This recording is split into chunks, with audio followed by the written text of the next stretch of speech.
Hello everyone, and welcome to Kaleidoscope Channel.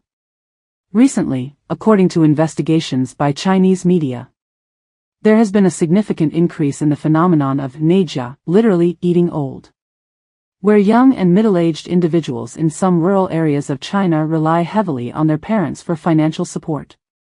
Many rural youths have worked for years but still depend on their elderly family members to supplement their living expenses. Some do so in order to get married, but sadly, they find themselves reliant on their parents' financial support both before and after marriage, making it impossible to achieve financial independence. They even need their parents to cover their upbringing costs. Interviews reveal that the neijia phenomenon is prevalent among young people aged 20 to 40.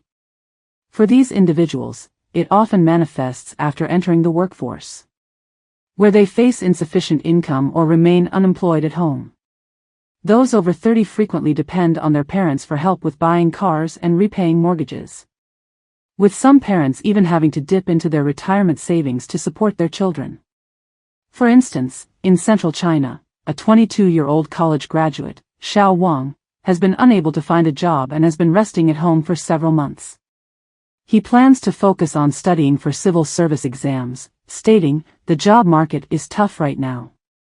Rather than just drifting in a private company, it's better to prepare seriously for the exams."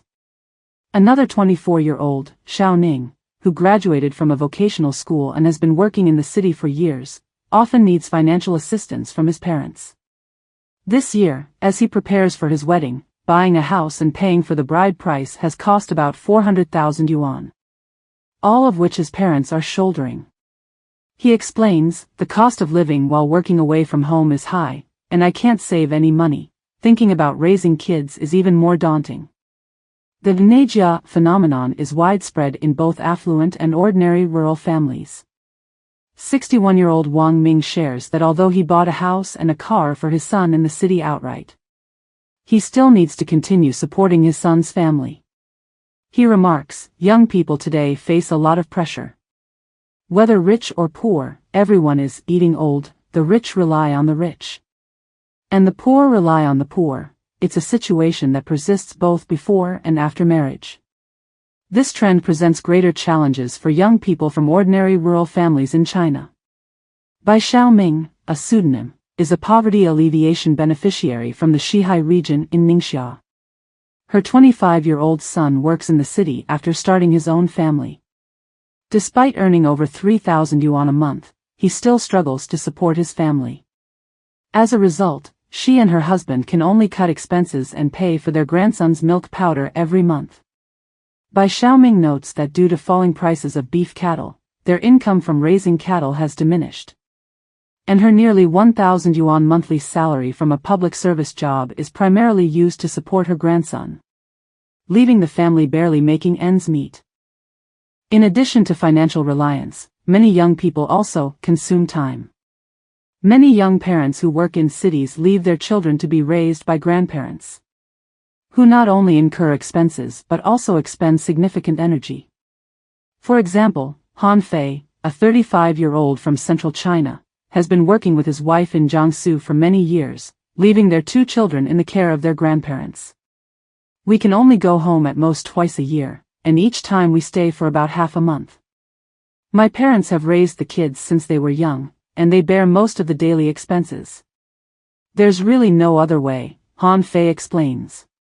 This phenomenon of reliance on parents in rural areas varies between those who feel it is simply how it should be, and those who have no choice. In recent years, with rapid urbanization in China, many young rural individuals have flocked to cities seeking jobs, marriage, and education for their children. This geographic mobility, social mobility, and information flow have significantly impacted traditional rural values. Moreover, influenced by consumerism, a trend of comparison has emerged in rural China, where many young and middle-aged individuals have strong desires to consume, sometimes pursuing extravagant expenditures that far exceed their financial capabilities. "Everything is a competition. It's all about money," Wang Ming states. They only consider buying Apple phones and won't settle for cheap cars. The vehicle must be one that can command respect and make people look up to you just by being parked. High spending has drained the wallets of some young people in rural areas, shifting the responsibilities and obligations of raising children onto their elderly family members. An elderly man from rural eastern China said, "My son can't afford to raise his child anymore. But I have to help him no matter what, after all, he's my son. If I don't support them, the young couple will have conflicts over financial issues. Instead of that, I'd rather spend less myself," said Wang Ming. The elderly man's sacrifices are seen by some middle-aged and young people as simply what should be done.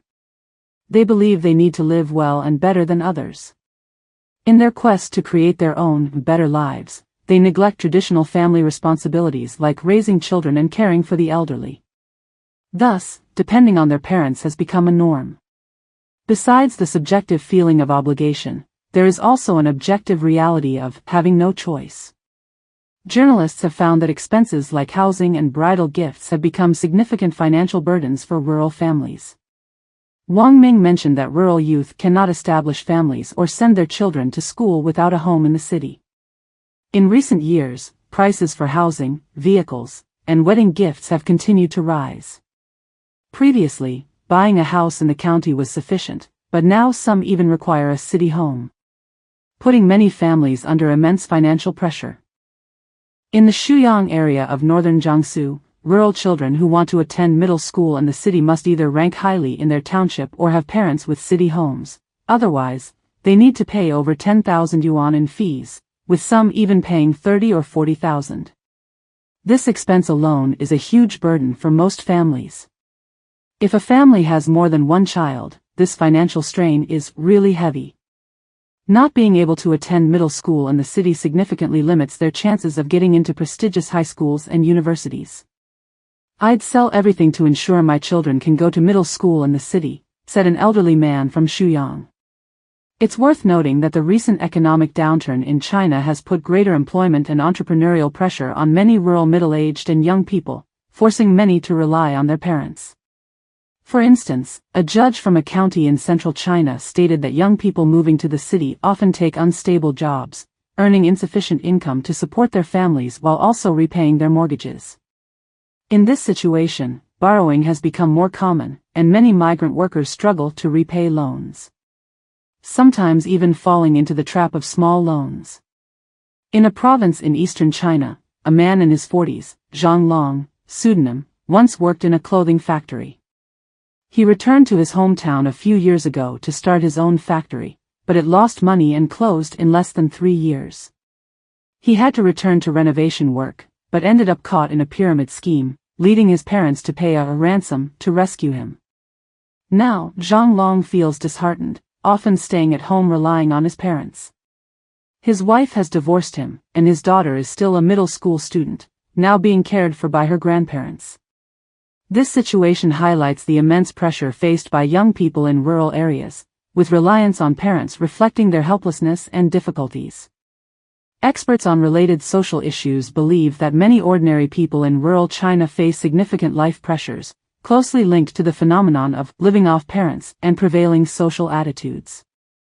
With rising consumerism and a culture of comparison, experts suggest exploring effective solutions tailored to local conditions.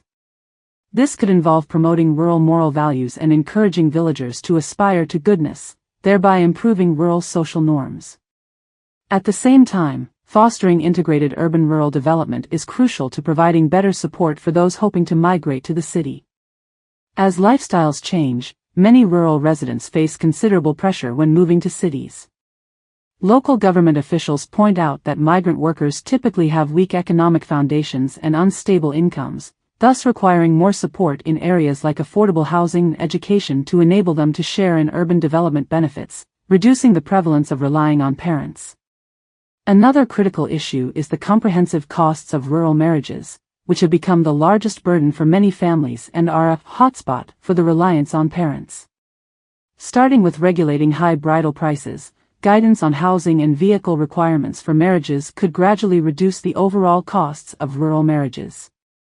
This would not only alleviate economic pressure on rural families but also provide hope for more young people, reducing the breeding ground for the reliance on parents.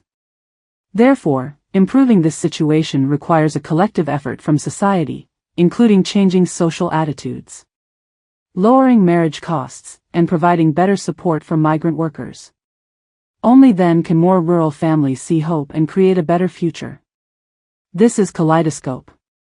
Don't forget to like and subscribe. Your support means a lot to us. Thank you, and see you next time.